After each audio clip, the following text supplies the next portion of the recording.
行機が嫌なんですか？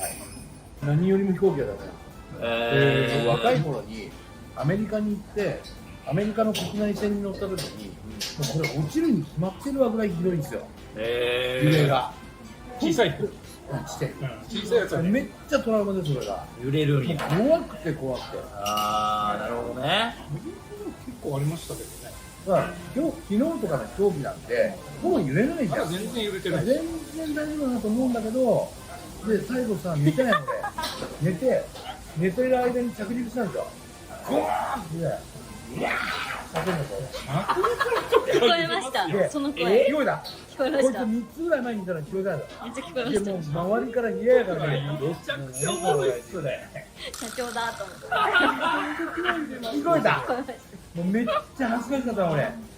た。結構揺れましたよね、確かに。でも夢うつつの時にゴーンとうわーって着陸下手なパイロットがね、いるからね。ガツンとなるから。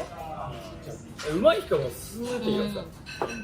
外れだったんですね。外れだった。怖かったね。もうでもまあ怖かったけど一瞬じゃんもう、降りたんだったらもういいじゃん。確かにそれでスタートだとね、ここからずっと怖くなっちゃいます。怖いんだよ。嫌ですね。